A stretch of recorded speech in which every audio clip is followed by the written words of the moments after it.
Heels. We're so glad you joined us. I'm Boots. And I'm Heels. And every time we meet back up here, we have so many things that we would like to go over and very little time to go over all the things that we'd love to go over.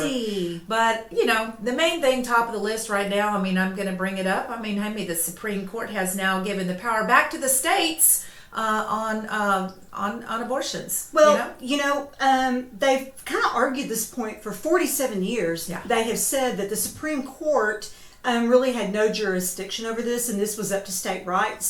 So, I mean, yes, you might look at it in one way. It is finally a good thing.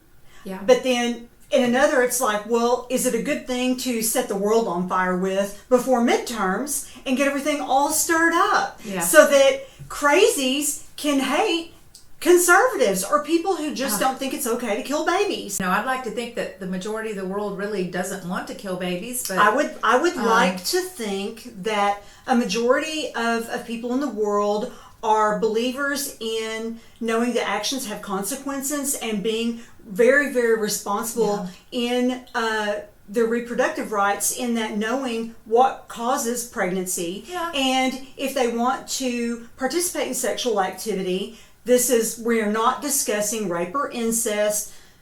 Don't even bring it up. I mean, there are certain specific things that do happen to people that, regretful things, terrible things. We know that. But you can't use that, because it's not the majority, to determine the outcome for the majority. And that is what really is the topic subject here is, we as a society, we need to understand about life. We need to hold life precious. And we're getting further and further away from that. We're getting so desensitized to everything. Just teach your children, look, this is the responsibility that you have as a human being when you make the conscious decision to participate in activities that could result in the creation of another human being. Absolutely. This is the responsibility that you have. So take it serious. Maybe have a little bit of respect for yourself, for other people, and for the potential children that you're going to bring into the world. I was born into a really, really hard, some might consider terrible set of circumstances. Thank God my mother chose to have me in the world the way it is today. There would have been a lot of pressure on her to not have me and to not give birth and to probably have an abortion. She would have never considered that, and I thank God for that every day, because I like to believe that my presence in this world is a blessing, that I'm a blessing, and that I'm not a curse, and that I'm not a hardship, and that I'm not something that should be taken out like the trash. And I really, if anybody wants to be offended, I'm kind of offended at the idea that the left wants to convince me that I would have been better off dead. And that the world actually would have been a better place without me born into it. You're very important. I'm glad you're here. And, thank you very much. And my mother, same thing. She had, 5 children by the time she was 25 years old, because she just grew up in a different time. Right. But I look at all of my brothers and sisters and I think, my goodness, I'm so thankful that I have them all here. And there has been people, I will not name names, speaking out on the internet and also on the news, and basically one the other day ran down an entire list of her family members, some of which, by the way, had autism. One of them had Down syndrome, birth defects, and one just has very, according to her, high anxiety and whatnot. And basically, she was referencing to the fact that she was so upset that abortion was going to be harder to achieve by the power going back to the states. And in essence, she was basically saying to her family members, to the whole world, that they had no value. Well, that they had no value, and that the hardships that created on her family. How dare you? How dare you? I mean, I know autistic people. I know Down syndrome people, the sweetest, most loving people on this planet. And how dare you to think or have them say in our family? To say that they're not significant is highly wrong. I just don't understand that comment. I just had this discussion with one of my clients at the shop who has an autistic daughter. And that's basically the sentiment that she shared is, how dare anyone try to convince her daughter that she isn't worthy of a life. Yeah. Or that she has no value to the world. I mean, it's the most disgusting, horrible thing I can even imagine. To look at another human being and say, you shouldn't even be here. Yeah. There's a lot of people out there screaming about this and saying how unjust and how unfair this is. And a lot of these are coming from people who won't even say what a woman is. Right. So, this is really up for controversy, really, just on the subject matter of, women's rights, my body, my choice, which I've always said, well, it's not your body once there's a body inside that body. But if you can't even say, what a woman is, then you need to hush. It is what it is, and I'm not unhappy about it, because the decision of abortion affects so many people in so many ways, even after the fact, the guilt. There's just a gazillion things that people suffer through with that. So, this is a step in the right direction. I don't think we're going to hear the end of it. I think a lot of the vagina hats are going to go back on the people and the screaming in the streets, and I see it already. But, I mean, we've already had Antifa involved, and with...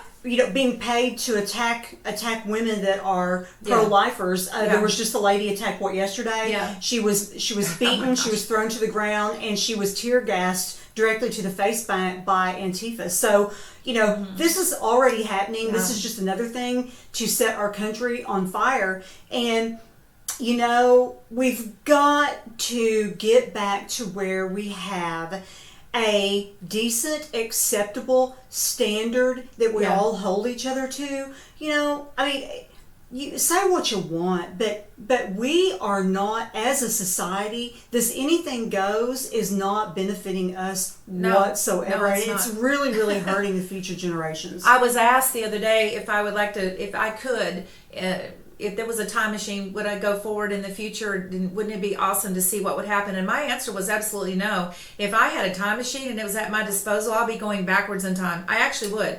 I would go electronics almost. I mean, I really would. Yeah, just because maybe, it's I a would simpler probably time. go back to the 80s. Maybe leave it the beaver ages. I don't know that I would want to do that. I don't know. I think I would. I really do. I just really, really miss and wish for simpler times. I mean, I do. Okay, maybe I would go back to post-World War II era when we were together as a community and we had family values and we had standards of decency.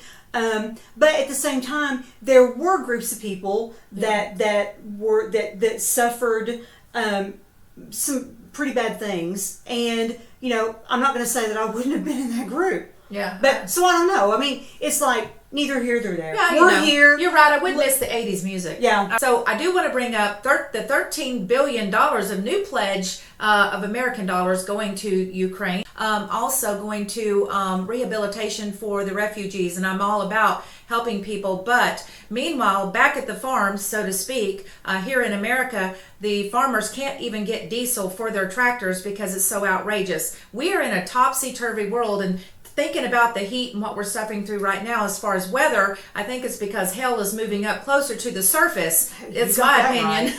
Right. What people need to realize are the slave masters, the criminals in Washington, D.C. that are doing this, that are levying this oppression upon American citizens, their expendable income is never hurt.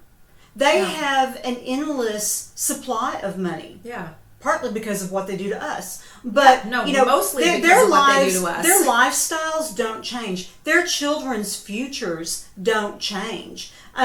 Yours do. On that note, too, while we're spending those billions of dollars in another area, they're telling us to ready for another pandemic.